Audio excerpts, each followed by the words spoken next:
اطفال نازنین و دوست داشتنی سلام. خدا کنه جور و صحت باشین. به چینل قصه ها برای اطفال خوش آمدین. خدا کنه که شما بفهمین چینلتان را سابسکرایب کنین تا تمام قصه ها را دیده بتانین. من امیدوار هستم که قصه پهلوان حمزه و پریگک کوچک هر سه قسمتش دیده باشین. هر سه قسمتش بسیار مقبول بود و یکی به دیگه ارتباط داشت. خب حال قصه نو ما کدام قصه است؟ ببینین این دختره که در اینجا معلوم میشه یک دختره که مکتب است. این قصه نو ما چی نام داره؟ زهره و روز بارانی. حال ما براتون میخوانم که این زهره در روز بارانی چی کرده باشه. بهار بود. یکی از روزها در حالی که باران شدید میبارید، شمال تیز هم میوزید. زهره که در صنف دوم درس میخواند از مکتب به طرف خانه روان بود. صدای رعد و برق از آسمان شنیده میشد. زهره از رعد و برق میترسید و از خنک میلرزید. خب شما از رعد و برق میترسید؟ اطفال نباید از هر چیز بترسه.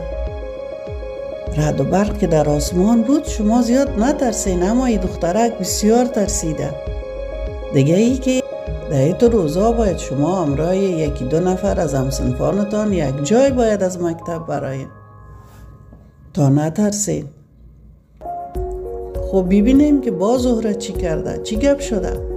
در این تصویر ببینین چطور بیچاره شیشته در سر راه شیشته و چقدر ورخطاست و خنک خورده. باز براتان میخوانم که باز چی گپ شده. گاه گاه از ترس و خنک پایش بند میشد و میافتید و از درد گریه میکرد، اما دوباره بلند میشد و با قدمهای تیز به ورخطایی روان بود. و دو طرف راه درختان کهنسال و بسیار بلند بودند.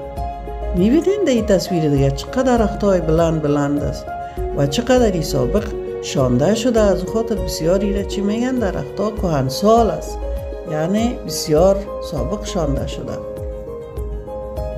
شمال درختان را به شدت تکان میداد. چقدر بیچاره و گار شده باشه اطفال نازنین. این هر لحظه چون ورخطا بود در اینجا نوشته شده که هر لحظه میفتید و اوگار میشد. و شما نباید اینقدر ورخطا شویم، اینقدر بترسیم که هر لحظه بیفتیم. باید این دخترک چی میکرد؟ باید این دخترک در یک جای گوشه که برش باران در اوجا نمیرسید انتظار میکشید. باران کم میشد، شمال کم میشد، باز طرف خانه حرکت میکرد. اما تو نیست؟ بله اما تو است. خب ببینیم که باز چی شده. در این تصویر ببینید، در این تصویر زهره بسیار ورخطا و گریان می. در این تصویر ببینید که چقدر روی زهره سرخ شده، گریهش گرفته و چقدر ورخطا و ترسیده. ببینیم که باز چی شده. شمال تیز گاهی شاخچه های درختان را شکستانده و به مسیر راه می افتیدند. با شکستن شاخچه های درختان زهره می ترسید و گریه می کرد. زهره از این می ترسید که مبادا شمال تیز کدام درخت را نشکند و به سر وی نیفتد. ببینید در این تصویر دیگه که درختها شاخچه های شکسته افتیده در روی سرک. خب این قابل ترس است که شاخچه نشکنه به سر ما نخوره، ولی باز هم همون گپ خودم تکرار میکنم.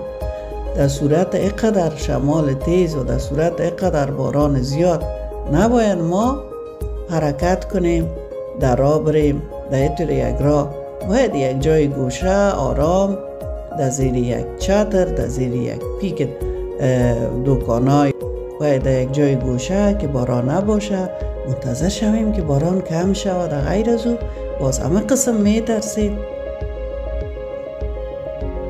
خب در این تصویر ببینیم که چرا زهره به تعجب میبینه، به تعجب این طرف سیل کرده. من براتون میخوانم. لباس زهره به اثر باران کاملا تر شده بود. از سردی زیاد مثل برگ توت به خود میلرزید. از ترس شکستن و افتیدن درختان به دویدن شروع کرد تا زود به خانه برسد. ایدئال دویدن است که زود به خانه برسه، ولی دفتن این طرف چرا سیل کرده؟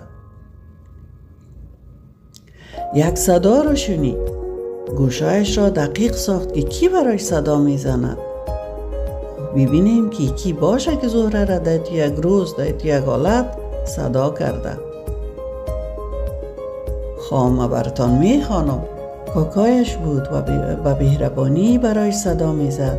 زهره جان بچیم، کاکایت هستم. فکر کنم خنک بسیار تو را ورخطا کرده. من آمدم و بالاپوش گرمت را هم برایت آوردم. چقدر خوب، چی کاکای مهربان. شکر که کاکا داشت و شکر که او آمد. چقدر خوب است که بزرگسالا در روزا اطفال کمک کنه. ببینیم که دیگه چی شده. زهره با دیدن کاکایش بسیار خوش شد. کاکایش با دستمال خود روی و دستای زهره را خوش کرد. بالاپوش را در تنش کرد. زهره که از خنک میلرزید از کاکایش تشکر کرد. کاکایش از دست زهره گرفت و برا روان شد. خوب اطفال نازنین، ببینیم که بعد از او چی شده.